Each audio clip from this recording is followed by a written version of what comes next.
There are moments in life when a single decision, made in a room far away from the battlefield, echoes louder than the explosions that shaped a soldier's past. And in today's story, that moment happened inside a courtroom, quiet, sterile, structured, yet charged with more tension than the combat zones where one woman had already risked her life for her country. Welcome back to Swift Tale, where we uncover the stories that reveal truth, challenge power, and remind us what courage really means. And if you're visiting the channel for the very first time, let me ask you something. Do you believe someone who risked everything for their country should ever be ordered to remove the medal that represents their bravery? If your answer is no, or if you're as shocked as we were when we discovered what happened, make sure to like, share, and subscribe so you don't miss any of the powerful stories we bring to life. Today's tale begins with a decorated Navy SEAL, one of the few women to complete some of the most brutal training in the world. She wasn't just a veteran, she was a disabled combat warrior who had endured injuries that changed her life forever.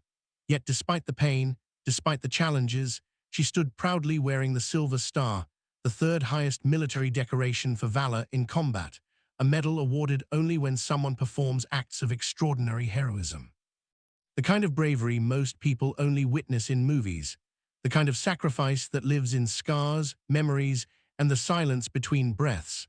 But in a courtroom where she expected justice, fairness, and respect, something unthinkable happened. A judge ordered her to remove that silver star from her uniform. It wasn't a request, it wasn't a misunderstanding. It was a command, cold, dismissive, and dripping with an authority that had nothing to do with honor.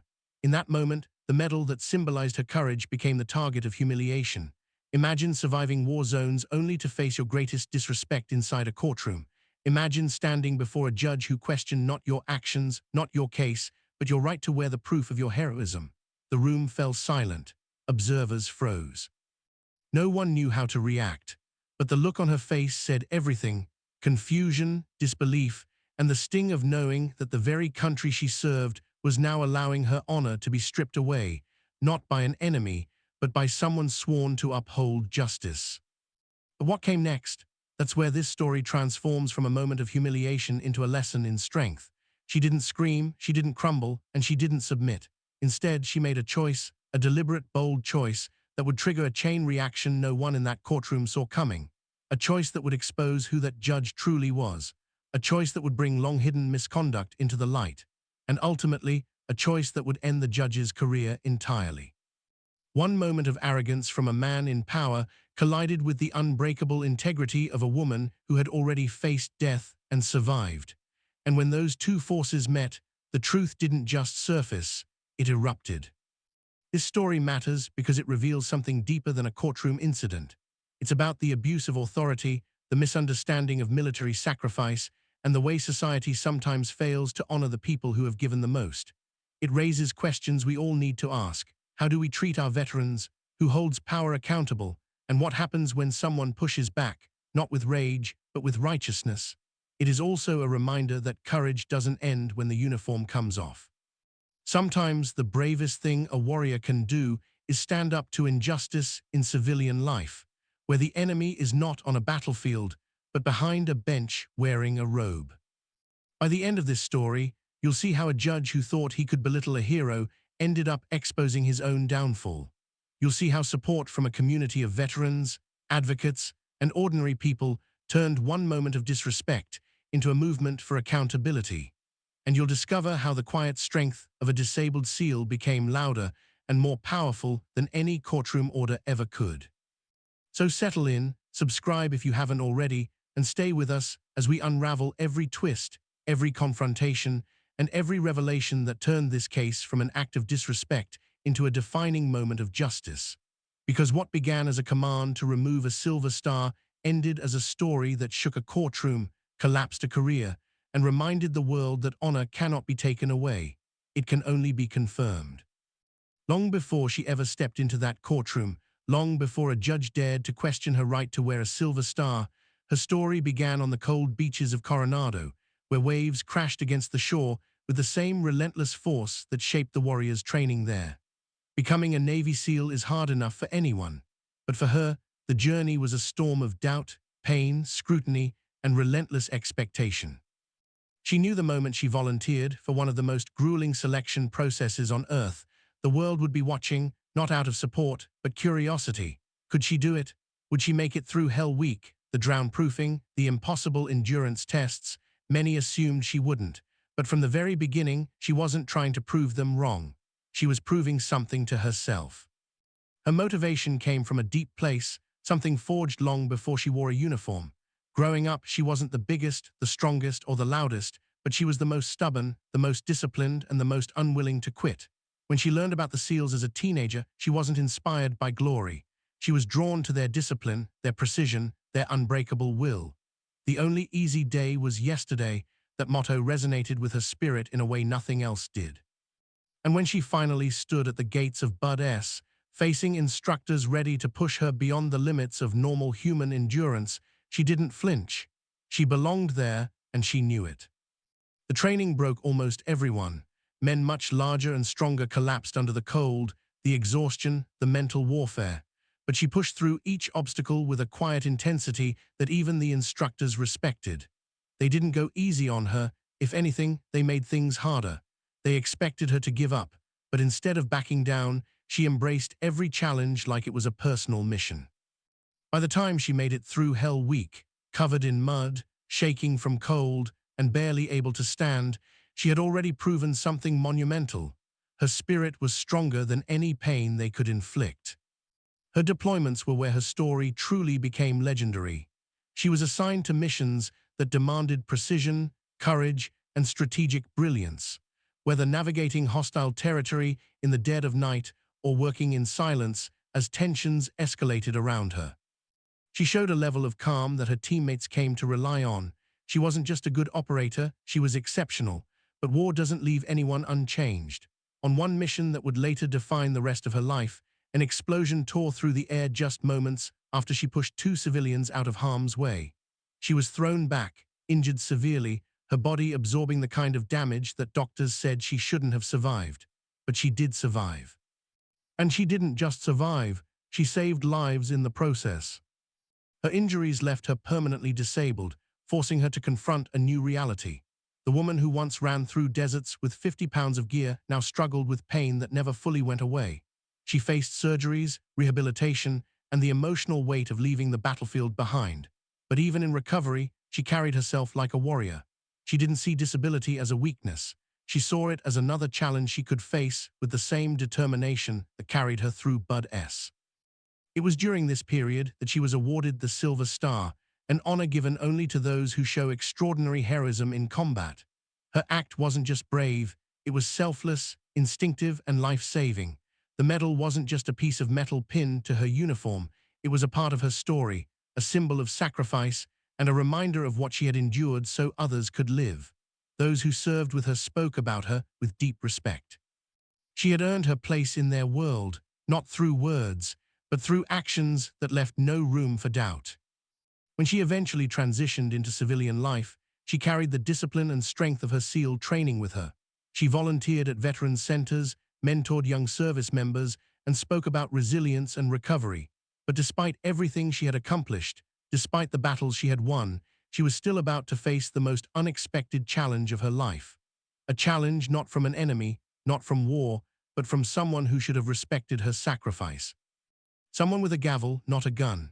And everything she had endured, every injury, every mission, every moment of courage, was about to collide with a single order inside a courtroom. To understand the depth of what happened in that courtroom, you first have to understand the weight carried by the Silver Star, a medal seldom seen, rarely awarded, and almost never questioned. The Silver Star is not a decoration handed out lightly.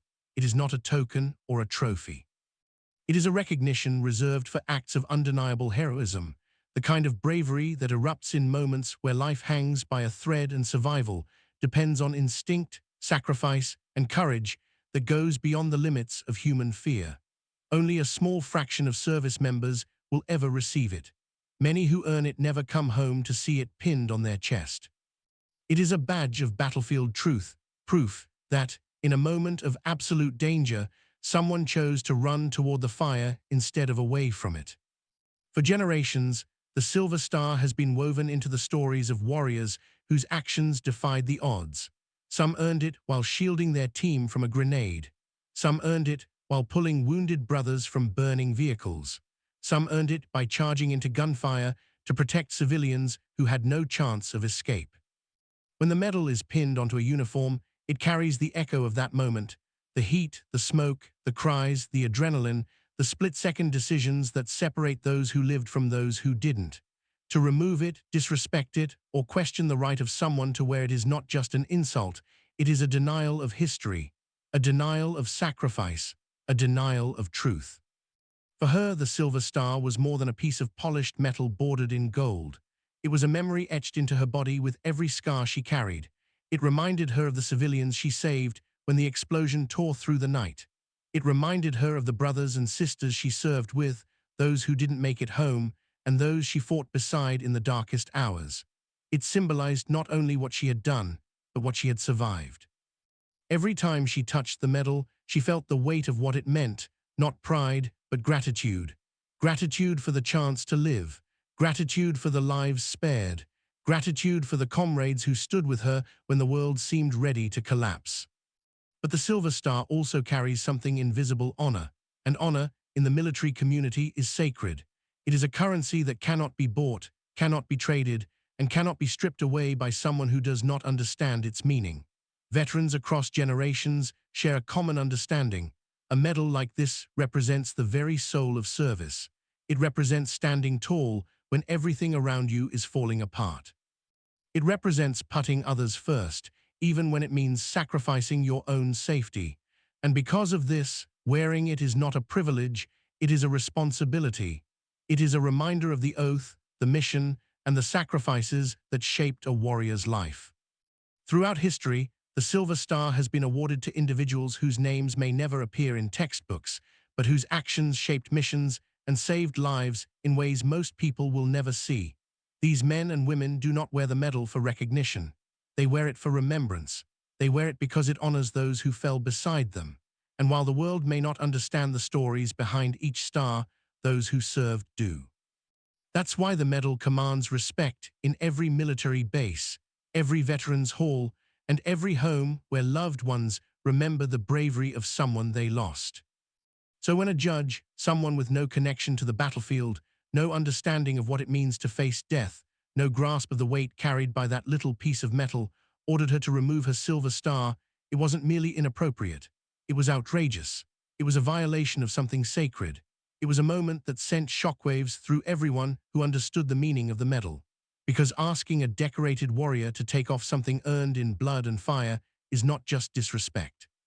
It's erasure. And in that courtroom, in front of strangers, the judge tried to erase the only physical symbol tied to the most defining moment of her service. What he didn't understand was that the Silver Star wasn't just pinned to her uniform, it was pinned to her life. It was a part of her story that no one had the right to take away. And by demanding its removal, the judge unknowingly set in motion a storm of consequences that would come crashing down on him with the same force that shaped her into the warrior she had become. Because to challenge the legitimacy of her Silver Star was to challenge her honor, and that was a line he never should have crossed. Long before the moment, he ordered her to remove her Silver Star. The judge at the center of this story had already built a reputation, one that lingered in whispers across courthouse hallways, in old case files, and in conversations spoken in low voices behind closed doors.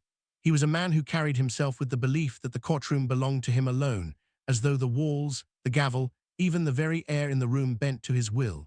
He had been on the bench for years, long enough that his confidence had hardened into something else: entitlement. To many, he was simply a strict judge.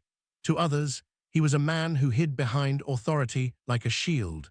And to a few who had been on the receiving end of his decisions, he was someone who seemed to enjoy the power far more than the responsibility that came with it. His career began with promise. Fresh out of law school, he was sharp, articulate, and ambitious, qualities that won him respect early on. But as time passed, ambition turned into ego, and ego turned into something more dangerous. He became known for his sharp tongue, his impatience, and his tendency to belittle those who disagreed with him. Lawyers dreaded stepping into his courtroom, not because of the law, but because of him. He interrupted constantly. He scolded unnecessarily.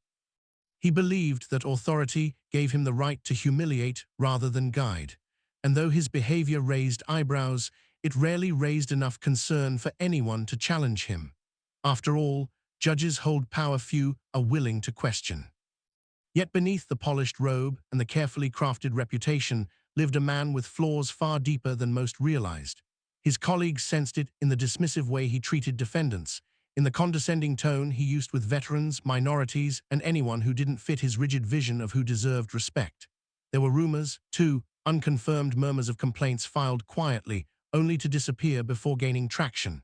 Nothing ever stuck, but the pattern was always there. And as the years passed, the pattern grew harder to ignore. But judges often sit on pedestals built by their own systems, and sometimes those pedestals stand far too long. The judge believed he was untouchable, a belief reinforced by every unchallenged outburst and every ruling no one had the courage or resources to appeal. He carried this attitude into every case. He was the authority and everyone else was beneath him. It was not justice he served, but control, not fairness he pursued, but dominance. And while most people simply tolerated his behavior to get through their hearings, he had never encountered someone like her, a woman whose life had been shaped by discipline, courage, and sacrifice, someone who understood real authority because she had faced life and death decisions long before stepping into his courtroom. Perhaps that is why their paths were destined to clash. His authority came from a gavel, hers came from surviving moments that would have shattered most people. And when someone whose power is built on fear meets someone whose strength is built on resilience, the outcome is almost inevitable. He saw her uniform when she entered the courtroom, not the medals, not the scars, not the story, but the symbol. And instead of offering respect, something inside him bristled. Maybe it was insecurity. Maybe it was jealousy. Maybe it was simply his nature to challenge anyone who didn't shrink under his gaze. Whatever the reason, the moment she stood before him, he looked at her not as a decorated veteran, but as someone to control. His initial tone that day hinted at what was coming, a sharpness that went beyond professional firmness. The tension between them grew subtly at first, in the way he questioned her, scrutinized her, and interrupted her responses. Those who knew him might have seen the signs, the narrowing eyes, the tapping of the gavel, the slight lean forward as though preparing to assert his dominance. He wasn't just evaluating her testimony, he was judging her worthiness. His ego was searching for a crack in her armor, something to use to re-establish his perceived superiority. But he couldn't find one. Her calmness frustrated him, her discipline unsettled him, her respectfulness, combined with an unshakable inner strength, threatened the fragile power he held so tightly. And it was in that growing frustration, in that storm of ego and insecurity, that the order was born, the order that would change everything. The one command that would shift the balance of power and expose the truth about who he really was. He didn't know it yet, but the moment he decided to humiliate a decorated Navy SEAL in front of an entire courtroom, he didn't just cross a line, he stepped off a cliff. And the fall would be long, public, and irreversible. The courtroom that morning felt like any other, quiet murmurs settling into stillness, the shuffle of papers, the sterile hum of fluorescent lights, but there was an undercurrent in the air that no one could quite place. It was the kind of tension people only notice in hindsight, the kind that whispers a warning before a storm. She entered the room with the steady, disciplined posture that had been drilled into her over years of military service. Her uniform was crisp, her medals aligned perfectly, her silver star resting on her chest not as decoration, but as a lived truth. She wasn't there to impress anyone. She wasn't there to intimidate anyone. She simply came as herself, grounded, composed, carrying a quiet dignity that drew eyes even from those who didn't know her story. But the moment she walked toward the front, something in the judge shifted. It was subtle at first, almost imperceptible. His eyes narrowed slightly, his mouth tightened, and he leaned back in his chair as if preparing for a confrontation no one else saw coming. She stood confidently, yet respectfully, ready to speak. And though every other person in the room saw a veteran, a protector, someone who had already given more than most could imagine, the judge saw something else, something that threatened his fragile sense of authority. His voice, when he addressed her, carried an edge sharp enough to cut through the quiet room. He began with questions that had nothing to do with the case at hand, questions that lingered too long on her appearance, her uniform, her roles, her disability. His tone wasn't curiosity, it was scrutiny. He interrupted her mid-sentence, demanding she speak more loudly, more clearly, more quickly, even though her voice was firm and composed. The attorneys exchanged uncertain glances, sensing something was off, but unsure of how far it would go. Her responses remained steady, respectful, and professional, but the more controlled she remained, the more irritated he became. Then came the moment when the atmosphere shifted from uncomfortable to unmistakably hostile. He leaned forward, elbows on the bench, eyes piercing down at her with a coldness that made even the strongest personalities in the room stiffen. He questioned why she felt the need to appear in uniform, ignoring the fact that it was her right. He questioned whether her medals were appropriate for the proceeding, but beneath those questions lay something deeper, a challenge, a test of whether she would bend under his pressure the way so many before her had done. She didn't. Her calm, unwavering demeanor seemed to ignite something in him, a spark of frustration that quickly spread into something harsher. The judge's voice grew louder, cutting through the room with an authority that carried more force than fairness. His comments strayed from the case completely, circling back again and again to her uniform and her presence. The courtroom audience sat frozen, unsure if they were witnessing a misunderstanding or something more deliberate. Even the court clerk glanced up, startled by the growing hostility. Inside her chest, her heartbeat remained steady, military training running through her veins like an anchor.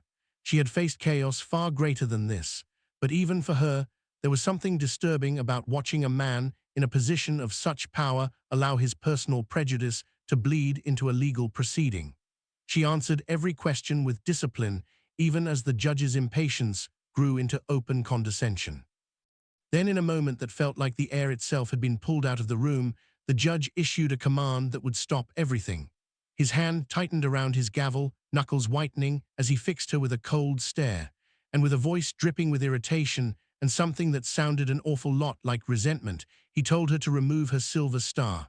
Not later, not after the hearing, right there, in the courtroom, under his authority. The room fell silent. There were no whispers, no shifting chairs, no reactions, just shock so thick it felt suffocating. Even those who didn't understand military culture understood disrespect when they saw it. Her eyes flickered, not with fear but with disbelief, as she processed the order. For the first time, she sensed the full weight of the moment. This wasn't about procedure. This wasn't about professionalism. This was about power, and his desperate attempt to assert it. That single command marked the beginning of the incident that would soon spiral far beyond this courtroom, smashing through local news, veteran communities, legal boards, and eventually the judge's own career.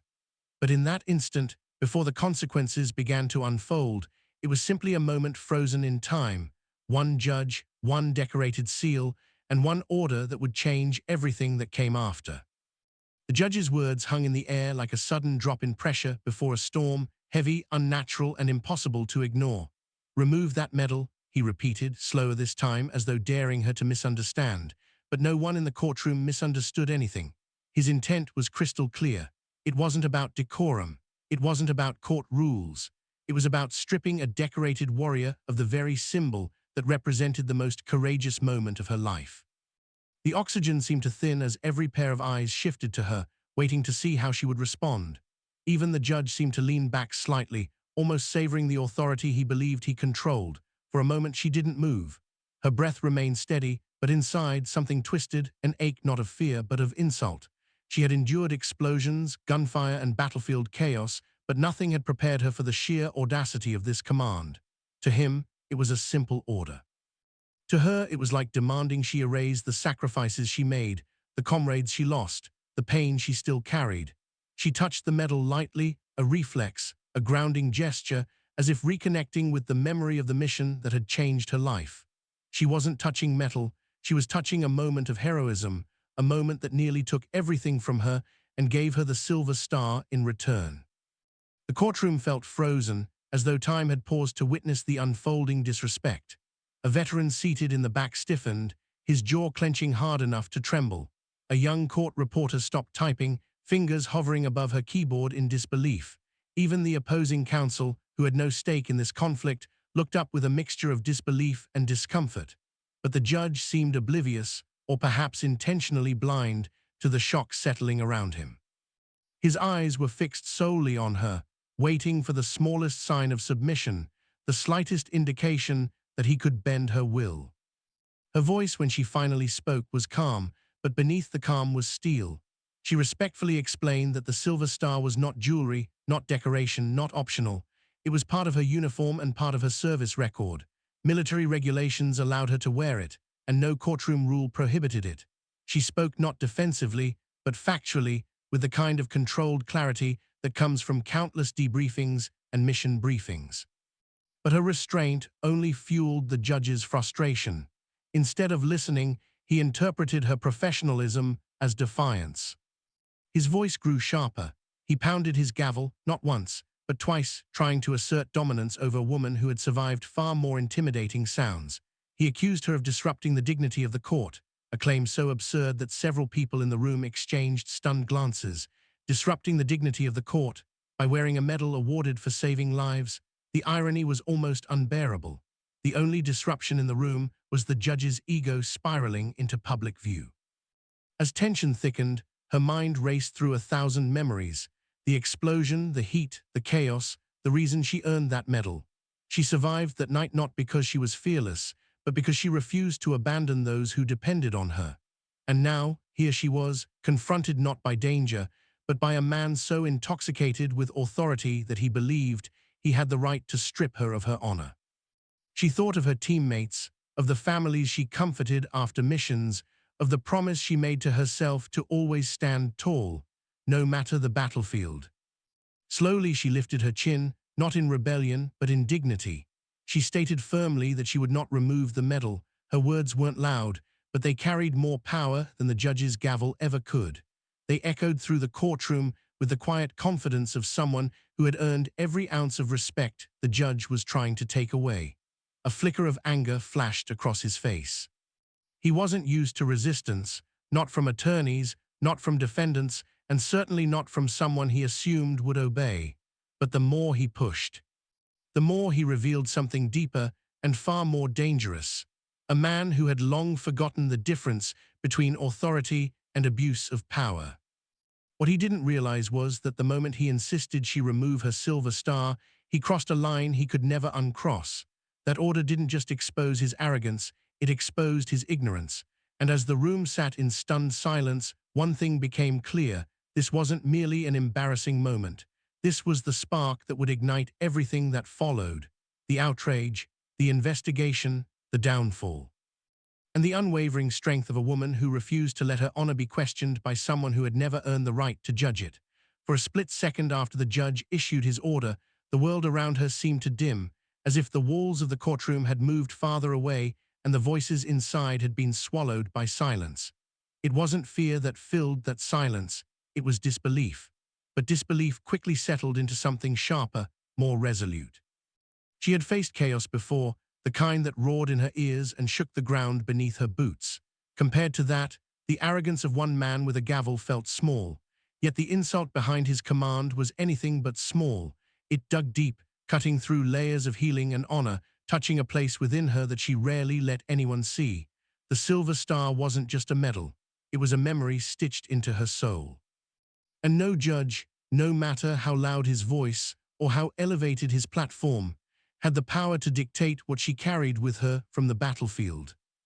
She took a slow, steady breath, grounding herself in the same way she had before every mission briefing, every dangerous operation, every moment when the next decision could determine whether she or her team survived. Her posture straightened, not in defiance but in dignity, a posture carved from years of discipline, sacrifice, and service. When she looked up at the judge, her eyes were calm, steady, and unflinching, not challenging, not confrontational, simply honest. And in that moment, the balance of power shifted ever so slightly. Everyone in the room felt it, even if they couldn't explain it. She wasn't the one on the defensive. She wasn't the one who needed to justify herself. She was the only person in the room who had already proven her courage under conditions this judge couldn't begin to imagine. When she spoke, her voice was steady, measured, respectful, but laced with a firmness that no courtroom authority could shake loose. She explained again that the medal was part of her uniform, part of her record, part of her duty. She explained that she had earned the Silver Star through documented acts of valor, and no legal procedure granted him the authority to demand its removal. Her words carried the weight of lived truth, and for the first time the judge faltered, just slightly. His fingers paused mid-tap against the polished wood. The subtle crack in his composure was small, but it was there, a flicker of uncertainty, a momentary realization that he may have underestimated the woman before him. But ego is a powerful thing, especially when fed for years without consequence. The judge quickly hardened again, his expression tightening as embarrassment simmered beneath his robe. He wasn't accustomed to being corrected. He wasn't accustomed to someone standing firm against him. And the more she responded with dignity and clarity, the more threatened he became. He raised his voice, accusing her of insubordination, suggesting that her refusal was a challenge to his courtroom authority. But the louder he grew, the calmer she appeared. Her silence between his outbursts wasn't submission, it was strength. A strength that exposed the frailty behind his theatrics. Somewhere in the back of the courtroom, someone cleared their throat nervously. Another spectator shifted uncomfortably, torn between watching the unfolding spectacle and looking away out of second-hand shame. A veteran standing near the door felt his fists tightening against his sides, his breath heavy with outrage he wasn't sure he had the right to express. The courtroom clerk, who had typed through countless hearings, felt her hands trembling slightly on the keyboard. They all saw it now, the imbalance, the cruelty, the complete lack of justification behind the judge's demand. But no one dared speak, no one except her. She didn't raise her voice, she didn't interrupt, she didn't match his anger. Instead, she delivered the one response that would echo long after the hearing ended. She said that removing the Silver Star would not only violate military protocol, but violate her conscience. She explained that she wore the medal to honor the lives saved during that mission and the lives lost. She said quietly, but firmly, that she would not dishonor those memories to satisfy the discomfort of someone who had never stood in her boots. The words struck the room like a physical force. The judge leaned back as if he had been hit with something he wasn't prepared for, the truth. Her resistance wasn't rebellion, it wasn't disrespect, it was integrity, and it was exactly the kind of strength the judge could not overpower. While he saw her refusal as a threat, everyone else saw it for what it truly was. The unwavering composure of a woman who had been tested far beyond the confines of that courtroom. In that moment, she wasn't just defending a medal, she was defending her story, her identity, her sacrifice. And even though the judge still believed he was in control, the room knew otherwise. Her strength under fire had exposed something he couldn't hide anymore, the difference between real courage and the illusion of authority. That single moment, her stance, her refusal, her calmness became the turning point. It wasn't the end of the confrontation, but it was the beginning of something much bigger, something the judge would soon learn he had no power to stop, because strength, when rooted in truth and honor, becomes a force that even the highest seat in a courtroom cannot contain. As the judge tried to regain control of the room, something subtle but powerful began unfolding around him, something he was too distracted by his own ego to notice. The courtroom, which had moments earlier felt heavy with awkward silence, started to shift. People who had been sitting stiffly in their seats now leaned forward, their attention sharp and fixed. The air itself felt charged, as if everyone present sensed that they were witnessing a moment that transcended the usual rhythm of legal proceedings. It wasn't just about a medal anymore. It wasn't even just about one judge abusing his authority. It was about the collision of two worlds, one shaped by sacrifice, courage, and lived experience, and the other shaped by arrogance, power, and unchecked authority. And for the first time, the room collectively felt the weight of that difference. The veterans seated near the back were the first to react. Their expressions shifted from disbelief to anger, then to something far more determined, a protective instinct. They saw in her stance a reflection of battles they themselves had fought, not only on foreign soil, but in the quiet aftermath back home. They understood the value of a Silver Star in a way civilians rarely could. To them, it wasn't just a medal pinned to a uniform. It was a story of bravery preserved in metal and ribbon. A story most people could never comprehend. So when the judge challenged her right to wear it, they felt the blow as if it had struck them directly. Under their breath, some murmured their own frustrations. Others sat in tense silence, their eyes narrowing at the judge's attempts to assert dominance over a woman who had already proven more bravery than he ever would. But it wasn't only veterans who reacted. The courtroom clerk, who had seen countless hearings with emotionless precision, found herself hesitating. Her fingers hovered above the keyboard. She looked at the judge, then at the woman, and felt a pang of something she didn't expect: shame. Not for herself, but for the system she had become a part of. She realized she was typing words that did not reflect justice, but rather the whims of a man unwilling to acknowledge his mistake. Even the bailiff, typically stoic and detached, showed a flicker of something unusual in his expression: concern. His stance shifted from rigid neutrality to subtle alertness, as though he was bracing for a situation that might escalate beyond procedure. The ripple of reactions spread quietly but unmistakably. A woman seated in the gallery wiped at her eyes, shaken by the heartfelt way the disabled seal had spoken. A man beside her shook his head, muttering that this wasn't right. A young law student taking notes stopped writing entirely, aware that no textbook had prepared her for the raw display of real-world justice or the lack of it unfolding before her. Even those who didn't fully understand military protocol recognized the injustice in stripping someone of something so deeply earned. Despite the growing tension, the seal remained poised. Her stillness, the steady rise and fall of her breath, the unwavering focus in her eyes became a quiet anchor in the room. It made everyone around her feel the weight of what she carried, not only on her uniform but in her spirit. And as she stood there, dignified and resolute, the judge's anger seemed increasingly out of place. His raised voice no longer sounded authoritative, it sounded defensive. His insistence on the removal of the medal no longer seemed procedural, it seemed personal, and the room could see that. The more the judge pressed, the more his authority eroded. Every unnecessary accusation he hurled at her only widened the gap between him and the very people whose respect he believed he commanded. The spectators began exchanging glances, silent, unified, unspoken glances that carried meaning the judge didn't want to acknowledge. They were recognizing something he could not hide: his misuse of power. His words were no longer directing the room, they were isolating him from it. Then came the moment that truly shifted the atmosphere. A veteran stood up, not abruptly, but with deliberate respect, and addressed the judge. His voice was steady, not confrontational, but firm enough to make the entire courtroom fall silent.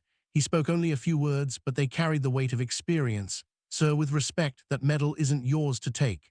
The comment was brief, measured, and perfectly restrained, yet it hit the judge harder than any shouted protest could have. The judge froze, stunned not just by the words themselves, but by the fact that someone had dared to speak at all. The room held its breath, waiting for the judge's reaction, but for a moment, just a moment, he didn't know how to respond. The authority he'd been using as a weapon suddenly felt flimsy in the face of unified moral outrage. The dynamic in the courtroom had shifted. It wasn't just the seal standing against him now. It was the room, quietly, firmly, collectively. And this was only the beginning. The judge's face tightened as the veteran's quiet challenge echoed through the courtroom, a challenge he hadn't expected and certainly wasn't prepared to confront. For a moment, he stared at the man who had stood up, as if trying to intimidate him into silence. But intimidation wasn't a weapon that worked on someone who had seen real conflict, someone who had likely stood in places where silence wasn't a choice, but a threat. The judge opened his mouth, ready to reprimand him, ready to reclaim control of the room, but before he could strike with words, a new sound broke through the tension: the soft clatter of a door opening at the back of the courtroom. A woman stepped inside, calm, composed, and carrying a stack of documents tucked against her chest. She looked like someone who wasn't used to interruptions, someone whose presence carried weight without even trying. It was the court's supervising attorney, a figure who rarely attended hearings unless something had gone unusually wrong. Her sudden arrival drew every eye in the room, even the judge's. And when their gazes met, a flicker of unease crossed his features. She didn't smile. She didn't nod. She didn't even blink. She simply walked forward with the kind of deliberate quiet that announced without words that she was here for a reason, and that reason wasn't going to work in the judge's favor. She approached the bench and handed the judge a small folder. He reached for it with a confused frown, flipping it open to glance at the contents. At first, he skimmed with the confidence of someone who expected to find validation, But as his eyes moved line by line, the color in his face shifted from irritation to confusion, then to something dangerously close to panic.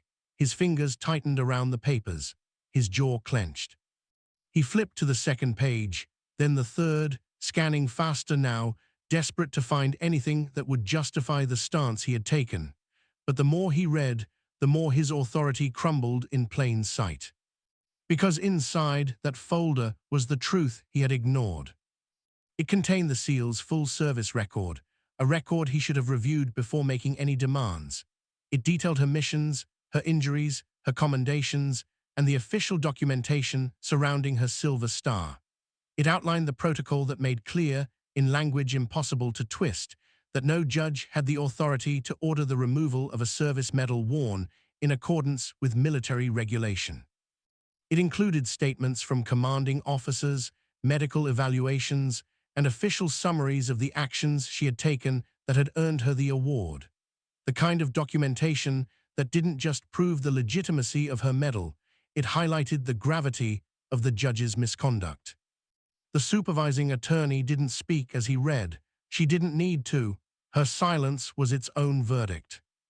Around the room, spectators shifted, sensing the shift even if they could not see the papers. The tension that had weighed heavy began to transform into something else, anticipation. The veterans watched with narrowed eyes. The clerk stopped typing, knowing the transcript was about to take a turn. Even the bailiff leaned slightly forward, sensing that whatever happened next would mark this hearing as unforgettable. Finally, the judge looked up, and for the first time since the confrontation began, he seemed genuinely shaken. His voice, usually booming, came out smaller as he attempted to salvage control. He cleared his throat, stalling for time, trying to gather any thread of justification that still remained. But there was none. The authority he had been wielding so aggressively moments earlier now slipped through his fingers like sand. He tried to speak, something about courtroom procedure, something about maintaining order, but nothing he said landed with the same dominance as before. Every excuse he reached for sounded fragile, transparent. Then something happened that sealed the moment. The SEAL took a single step forward, not aggressively, not in defiance, but with quiet confidence. Her voice was calm, clear, and unshaken as she addressed the court. She didn't attack him. She didn't shame him. Instead, she simply set the record straight. She explained, with respectful clarity, the significance of the medal, the circumstances under which she earned it, and the protocols that governed its display. Her words carried the kind of truth that didn't need volume or force. They carried authenticity, lived experience, and moral weight. As she spoke, the judge looked smaller and smaller behind his bench.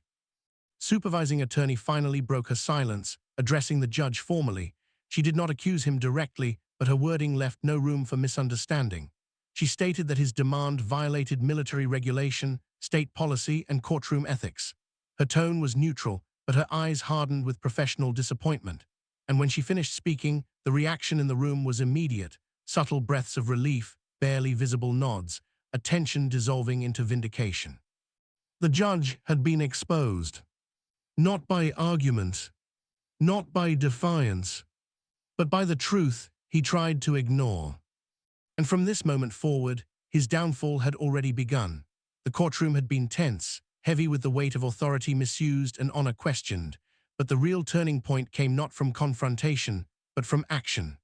After the judge's attempt to intimidate her was publicly undermined by her service record and the supervising attorney's intervention, she realized that the moment demanded more than just composure, it demanded strategy. She had survived missions where split-second decisions determined life or death. She had endured injuries that left her permanently disabled. And now, she faced a situation where the weapon was bureaucracy, where the battlefield was the legal system, and where the opponent wielded a gavel instead of a rifle. She knew that remaining silent after exposure wouldn't suffice. Justice required movement. Her next step was deliberate. She contacted her legal counsel, a team of advisors who specialized in military and civil rights law. They pored over the judge's conduct, examining every word, every procedural misstep, and every potential violation of ethics codes. Together, they prepared a formal complaint, meticulously documenting each instance of misconduct, abuse of authority, and violation of protocol. Every email, every transcript, every witness statement was catalogued and verified. This was not impulsive retaliation. It was precision. It was planning. It was the application of the same discipline that had carried her through decades of training and combat. She also recognized the power of public accountability. While the legal complaint was critical, she understood that systemic change often required public awareness. Carefully, she coordinated a press release that highlighted the ethical breach without disparaging herself or sensationalizing the story. She let the facts speak louder than emotion, ensuring that her actions could not be misinterpreted. She wasn't seeking revenge. She was seeking recognition of the truth and the preservation of honor for herself, for the military, and for the principle that bravery cannot be diminished by bureaucratic arrogance. Word of her next move spread quickly. Veteran organizations, advocacy groups, and members of the public rallied behind her, offering support and amplifying her message. Social media became a platform for education, for discussion, and for outrage at the injustice that had occurred. But throughout the rising tide of attention, she remained focused, guided by purpose rather than reaction. She knew the moment wasn't about public approval. It was about holding those in power accountable for their misuse of authority. Meanwhile, the judge began to feel the pressure.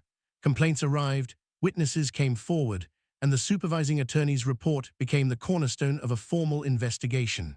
What had begun as a single, arrogant command now snowballed into a full-scale review of his behavior, past rulings, and professional conduct.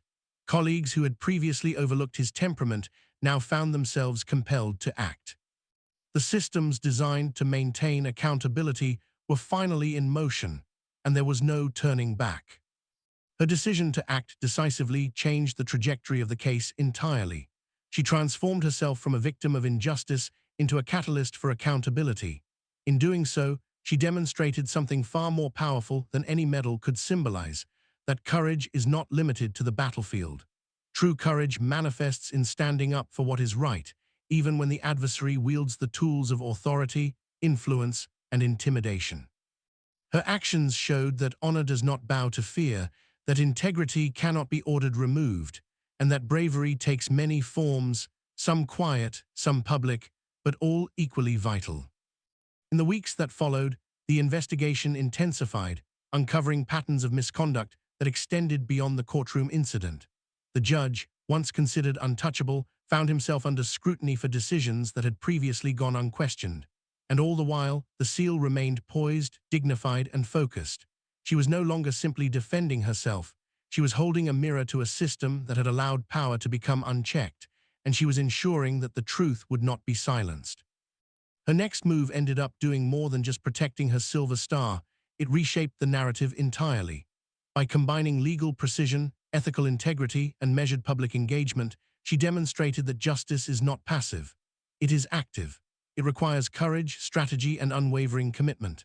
And in this case, the result would reverberate far beyond a single courtroom, proving that the right action at the right time can topple arrogance and affirm the principles that truly matter. Once the formal complaint was filed and the investigation officially underway, the judge's world began to unravel at a speed he had never anticipated. The very authority he had wielded with such confidence, the gavel that had once seemed to make him untouchable, now became a symbol of his misjudgment. Colleagues who had long tolerated his abrasive manner could no longer ignore the pattern of misconduct laid bare by the meticulous documentation and witness accounts he had inadvertently provoked. His previous decisions, once assumed to be firm and unassailable, were now being scrutinized for bias, abuse, and ethical violations. The courtroom that had once amplified his authority now echoed with the truth he could not control. Every detail of the incident, the Silver Star confrontation, the complaints from veterans and spectators, and the supervising attorney's formal report served as evidence in a growing dossier of misconduct. Legal analysts began to question not only his judgment, but his character. News of the case spread through local and national media, amplifying public awareness of his actions. The more attention the story received, the more pressure mounted on judicial oversight boards to act. For the first time in years, the judge faced a level of accountability that he could neither dismiss nor manipulate. His reputation, painstakingly cultivated over decades, was crumbling under the weight of his own arrogance. Disciplinary hearings were convened, and testimonies from courtroom observers, military officials, and ethical reviewers painted a stark picture. A judge who had allowed personal bias to dictate decisions, who had attempted to humiliate a decorated war hero, and who had misused his position to assert dominance rather than uphold justice. Every claim was cross-verified with official records, and the evidence left little room for defense. Each revelation chipped away at his credibility, transforming the courtroom spectacle into a career-defining moment of reckoning. By the time the hearings concluded, the judge's professional standing had been irreversibly damaged. He faced sanctions that included suspension from the bench, public censure, and ultimately forced retirement. The gavel that had once commanded fear now rested in his hands as a hollow emblem of a legacy tarnished by hubris. Colleagues, once hesitant to confront him, now spoke openly about the patterns of behavior that had long gone unchecked. In a series of interviews and statements, they described a man whose respect for authority existed only in hierarchy, not in principle, a man whose personal insecurities had dictated actions unbecoming of the office he held. Meanwhile, the public response underscored the significance of the SEAL's actions. Communities, veterans, and advocacy groups recognized the broader implications of holding powerful figures accountable. The story became a touchstone for discussions on authority, ethics, and respect for those who have served. The judge's downfall was not merely the result of a single confrontation. It was the consequence of systemic exposure, of truth brought to light by someone unwilling to be intimidated, and of a society unwilling to ignore abuse of power when it became visible. Ultimately, the judge's removal from the bench sent a resounding message. Authority is not immunity, and power cannot override morality. His career ended not because of public outrage alone, but because the SEAL's courage, meticulous strategy, and unwavering commitment to justice demanded accountability. In the aftermath, the courtroom that had once been a stage for humiliation became a symbol of vindication, integrity, and the triumph of truth over arrogance. The Silver Star, which had sparked the confrontation, stood as a lasting emblem, not only of her bravery, but of the moral reckoning that ensured those who serve with honor would not be dismissed or disrespected, even in the face of unchecked authority. Once the judge's career was effectively over, the story didn't fade quietly into obscurity. Instead, it erupted into a larger conversation about accountability, ethics, and respect for veterans. News outlets picked up the tale, framing it not just as an unusual courtroom confrontation, but as a powerful example of courage confronting authority. Headlines highlighted her heroism, the absurdity of the judge's command, and the meticulous way she had turned humiliation into vindication. Public attention grew, and social media amplified her story, creating an unprecedented wave of support from veterans, active service members, and civilians alike. People who had never stepped foot in a military base suddenly understood the significance of the Silver Star and the injustice of trying to strip it away. Veteran organizations issued statements praising her restraint and intelligence, recognizing that her actions had gone beyond personal vindication. She had become a symbol of integrity, demonstrating that courage doesn't end on the battlefield. Forums and discussion panels debated the larger implications. How should authority be monitored? How can those in power be held accountable when their decisions are rooted in ego rather than law? The conversation extended far beyond the confines of that one courtroom, sparking initiatives to educate judges and court personnel about military honors and the ethical treatment of veterans. Her case became a reference point for legal scholars, military historians, and civic educators alike, illustrating that individual courage, combined with diligence, could create meaningful systemic change. At the same time, the public response was deeply personal. Letters poured in from veterans who had faced similar disrespect in both civilian and military life. Families of fallen service members expressed gratitude that someone had finally challenged an authority figure who seemed to overlook the sacrifices of soldiers. Even young people, inspired by her composure and strategic thinking, shared that they had learned what bravery and resilience truly looked like. In a world where heroism is often reduced to headlines or cinematic fiction, her story resonated because it was real, grounded, and profoundly human. Meanwhile, she herself remained humble, focusing not on personal acclaim but on the broader principles at stake. Interviews, when she agreed to give them, emphasized fairness, ethics, and respect over personal glory. She consistently reframed the narrative. The Silver Star wasn't about her, it was about the lives it represented and the ethical responsibility owed to anyone who serves with courage. By maintaining this focus, she ensured that the story didn't become a mere scandal, but a teaching moment, an example of how knowledge, strategy, and integrity could confront arrogance and transform a potentially demoralizing situation into a lasting lesson for society. The impact of her actions extended into policy changes as well. Judicial oversight boards reviewed their procedures for handling complaints, ensuring that courtroom conduct involving veterans or decorated service members would be treated with the seriousness it deserved. Military organizations revisited guidelines on recognition and civilian interaction, ensuring that the symbols of service, like medals and honors, could not be arbitrarily disrespected.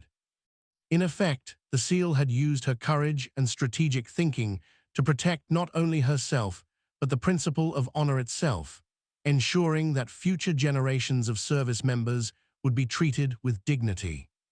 In the weeks and months following the incident, it became increasingly clear that her story wasn't just a courtroom drama. It was a turning point in how society viewed the intersection of military service, civilian authority, and moral courage. The judge's downfall was significant, but the broader lesson resonated even more powerfully. Real authority is earned through respect and accountability, not demanded through fear or intimidation. And in this lesson, she had emerged not just victorious, but transformative, turning a moment of potential humiliation into a movement for recognition, respect, and justice, in the aftermath of the courtroom battle and the judge's downfall. The story began to transcend the immediate controversy and take on a life of its own as a symbol of courage, resilience, and moral authority. Veterans, military families, and civilians alike looked to her example as proof that integrity and bravery extend far beyond the battlefield. She became a living lesson in how to confront injustice with dignity, how to combine courage with strategy, and how to transform personal affronts into broader societal change. Her story was no longer just about one judge or one courtroom. It became a beacon, reminding people that one individual's steadfast adherence to principle can ripple outward and challenge entrenched systems of power. Educational institutions, veteran organizations, and leadership seminars began citing her actions as a case study in ethical courage. Students learned about her meticulous approach, how she documented every detail, sought counsel, and leveraged the right combination of legal, ethical, and public mechanisms to achieve accountability. Military academies highlighted her story as an example of courage not just in combat, but in civilian life, teaching that heroism includes the defense of truth and integrity. The narrative of her calm strength under pressure inspired workshops on resilience, strategic thinking, and moral leadership, showing that discipline and principle could triumph over arrogance and intimidation, no matter the context. Her legacy also resonated personally with those who had faced their own forms of injustice. Disabled veterans, in particular, found in her example the courage to assert their own rights and demand recognition for their sacrifices. Young service members saw in her a roadmap for navigating bureaucracies and systems that often fail to honor valor. Parents, educators, and mentors used her story to illustrate the importance of perseverance, dignity, and ethical courage in the face of authority. Every speech she gave, every interview she participated in, reinforced a single, powerful message. Honor, earned through sacrifice, cannot be taken away by those who have never earned it themselves. But perhaps most importantly, her story reminded the world that real heroism is measured not only by physical courage, but by moral fortitude. She had endured physical injuries, life-threatening combat, and personal loss, yet she also faced the psychological battlefield of courtroom intimidation and public scrutiny with equal strength. By refusing to allow the judge's abuse of authority to go unchallenged, she had proven that resilience is both internal and external, that true courage exists as much in standing firm against injustice as it does in facing danger in combat. Her actions demonstrated that every medal, every honor, every recognition carries with it a responsibility to defend the principles it represents, and that neglecting that responsibility diminishes not only the individual but society as a whole. Her story quickly became more than a news item. It became a source of inspiration that traveled far beyond the courtroom, the military, or even the local media coverage. People who had never considered the impact of integrity in positions of authority found themselves reflecting on their own roles in maintaining fairness, respect, and accountability in their workplaces, schools, and communities. Her courage had created a ripple effect, a quiet but undeniable cultural shift, showing that one person, armed with truth, discipline, and determination, could force even the most entrenched authority to confront its own failings. In every way that mattered, she had turned a moment of potential humiliation into an enduring legacy of inspiration, proving that honor is not simply awarded, it is defended. Beyond the courtroom drama and the personal victory, her story resonates as a profound lesson in courage, accountability, and ethics, lessons that extend far beyond the military or legal world. At its core, this story demonstrates that integrity is not passive. It is active, demanding deliberate choices in moments of pressure, intimidation, and uncertainty. She could have complied quietly, avoided confrontation, or allowed her honor to be questioned. But instead, she chose to act with dignity, strategy, and unwavering adherence to the truth.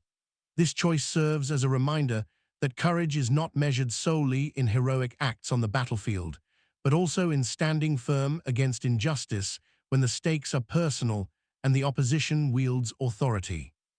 Her actions also illuminate the critical importance of accountability. The judge's downfall was not the result of a single moment of courage, but the cumulative effect of exposing misconduct, documenting violations, and leveraging proper channels to ensure transparency. It underscores a universal truth: no position of power exists beyond scrutiny, and ethical lapses, when challenged with evidence and persistence, will eventually be exposed. In this way, her story is both empowering and instructive, showing that systems, legal, professional, or institutional, can work effectively when individuals refuse to accept wrongdoing as inevitable. Accountability is a collective responsibility, but it often begins with one person's courage to act. Moreover, her experience teaches an enduring lesson about respect and recognition, particularly for those who have sacrificed for others. Medals, honors, and symbols of service are more than decorations. They represent lives saved, risks taken, and moral choices upheld in the most extreme circumstances. The Silver Star is not merely a piece of metal, it is a testament to valor, commitment, and sacrifice. By defending it against an illegitimate order, she reinforced the principle that such symbols demand reverence and protection, and that disrespecting them is an affront not only to the individual, but to the larger community that those symbols represent. Finally, the story reminds us that ethical courage inspires broader change.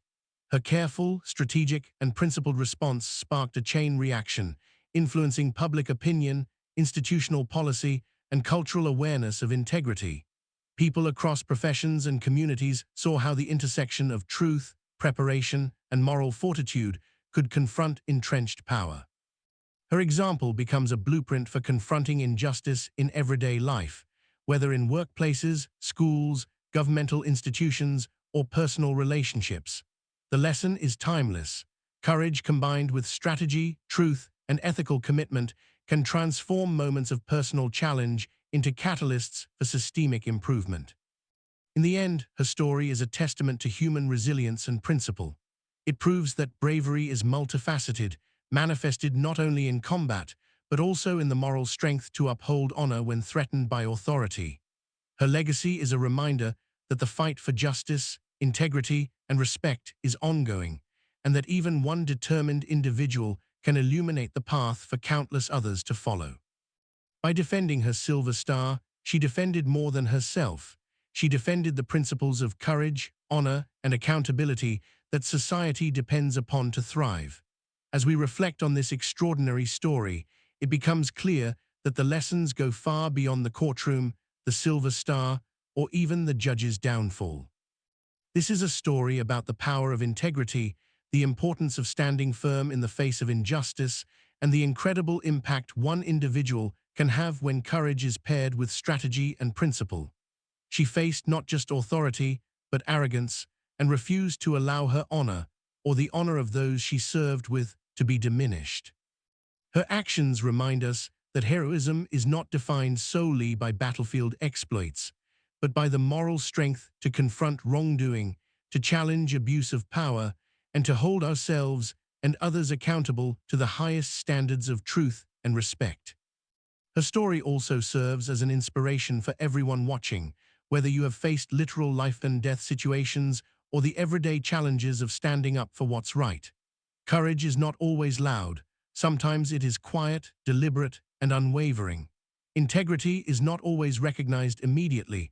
Sometimes it requires persistence, patience, and careful strategy. And accountability is not always instant. Sometimes it grows as the truth comes to light, empowering those who refuse to stay silent in the face of injustice.